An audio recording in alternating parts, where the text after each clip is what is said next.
Prostitution et art, deux mots qui semblent à première vue incompatibles, mais qui sont plus ressemblants qu'on ne peut l'imaginer, particulièrement chez les artistes du XIXe siècle. Toulouse-Lautrec, Béraud, Manet, Degas sont autant de peintres qui se sont attachés à représenter le plus vieux métier du monde, ce mal dit nécessaire à la frontière du sacré et du profane. À travers la très vaste exposition du musée d'Orsay, Splendeur et misère, on s'engouffre dans un véritable univers, un monde où l'on découvre, dissimulé derrière un rideau, photos et peintures érotiques de l'époque. Entre le Second Empire et la Belle Époque, la prostitution sujette à la fascination est représentée dans tous ses états, comme celle que l'on nommait pierreuse, qui officiaient clandestinement sur des terrains vagues dans les profondeurs de la nuit, ou les insoumises, qui n'étaient pas officiellement inscrites sur les registres de prostitution de la police. Celles-ci exerçaient dans des espaces publics, qui rendaient leur identité ambiguë. Comment distinguer une prostituée d'une honnête femme du peuple ? Cafés, brasseries à femmes ou boulevards sont autant de lieux où les artistes observaient et représentaient le ballet codé des amours tarifés. Béraud est un artiste que l'on connaît bien pour ses scènes du Paris de la Belle Époque, qui séduisait notamment une clientèle bourgeoise. Et Béraud est un artiste très présent dans notre exposition, dans plusieurs sections, et notamment dans celle de l'ambiguïté, où l'on peut voir ces tableaux sous un nouveau jour et les interpréter différemment, puisqu'on peut, notamment dans un diptyque très intéressant qu'on a réuni pour la première fois, l'attente et la proposition. On voit d'une part une femme seule, debout dans la rue avec sa petite bottine posée sur le bord du trottoir, et un homme à l'arrière-plan dans la rue de Chateaubriand, près des Champs-Élysées. Et dans le deuxième tableau, exactement le même paysage urbain, mais cette fois-ci l'homme qui s'est rapproché et qui murmure sans doute une proposition à cette femme dont le sourire indique qu'elle l'accepte.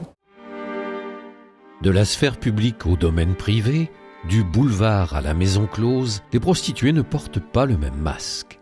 Le bordel est une sorte de laboratoire pour les artistes, à la recherche de sujets modernes et d'un renouvellement du nu féminin. La maison close devient l'occasion de peindre l'intimité de ces femmes ordinaires dans leurs activités quotidiennes et de révéler l'envers du décor de la sexualité bourgeoise. Toulouse-Lautrec est sinon par excellence le peintre des maisons closes, avec un regard très singulier sur les pensionnaires des maisons closes, puisqu'on voit très rarement le client, on voit en revanche les femmes qui attendent dans des poses de lassitude, d'ennui, le regard vide, ou au contraire avant l'arrivée du client, où elles se préparent, elles se lavent. D'autres artistes ont représenté le monde de la prostitution, notamment Anquetin, Degas ou Cézanne.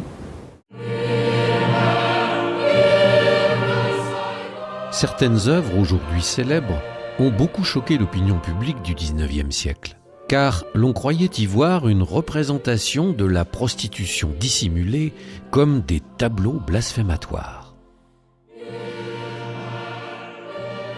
L'Olympia de Manet a choqué les contemporains de l'artiste, bien que l'artiste se soit inspiré de la Vénus d'Urbain du Titien, qui était un tableau universellement admiré. Ses contemporains ont vu immédiatement la représentation d'une prostituée nue recevant l'hommage d'un client sous la forme d'un bouquet apporté par sa servante.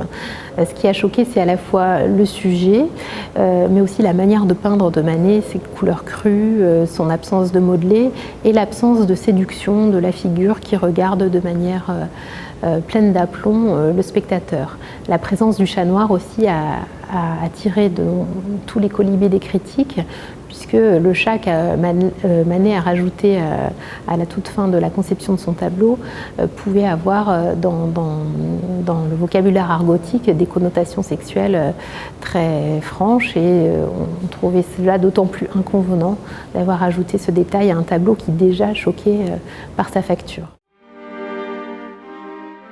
À travers les images de la prostitution, c'est aussi une vision plus large de la femme et de la condition féminine qui transparaît. Le pouvoir de la femme vénale effraie, et son caractère double, à la fois impur et intéressé, scandalise. La courtisane, ou la demi-mondaine, représente un danger, une femme vampirique séduisant l'homme pour mieux le dépouiller. Pour certains artistes de l'époque, la prostituée ou l'étoile de la haute prostitution matérialise tous les maux de la société. À travers les représentations de la prostitution, on peut voir une certaine idée de la femme qui est véhiculée à travers ces représentations et qui oscille entre fascination, répulsion et peur, notamment dans la section consacrée à l'allégorie où on voit par exemple dans une œuvre de Rops une femme apparemment très attrayante puisqu'un homme la suit dans la rue, mais en réalité elle porte un masque où se cache une tête de mort derrière ce masque. Donc il y a cette fascination et en même temps cette peur de la femme et qui est incarnée à travers la figure de la prostituée. La Madeleine chez le pharisien de Béraud. Un tableau dans lequel se cristallise l'image double de la prostituée, oscillant entre allégorie de l'enfer et figure rédemptrice. C'est un tableau assez singulier, c'est un tableau de Béraud, là encore, qui montre une scène biblique, mais transposée dans le monde contemporain de Béraud, puisque on voit que l'assemblée des apôtres autour du Christ porte des habits contemporains, et la Madeleine elle-même est habillée, non pas comme dans la période antique, mais les commentateurs de l'époque ont dit qu'elle s'était habillée rue royale, comme les grandes courtisanes de l'époque. Donc c'est un tableau assez difficile à interpréter. Certains personnages peuvent être identifiés, notamment la figure du Christ et d'autres apôtres. Mais voilà, en tout cas, lorsque la Madeleine est représentée, il y a toujours une certaine ambivalence entre figure séductrice et figure de rédemption. Qu'est-ce que l'art ? Prostitution, disait Baudelaire. Ambivalente, la figure de la prostituée est l'objet d'un questionnement et d'une fascination sans borne chez beaucoup d'artistes.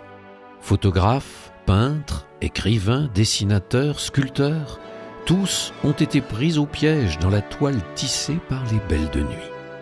Citoyenne du demi-monde ou fille de joie occasionnelle, la prostituée est comme l'artiste, voyageuse de cet entre-deux-mondes entre son monde intime et celui de la société.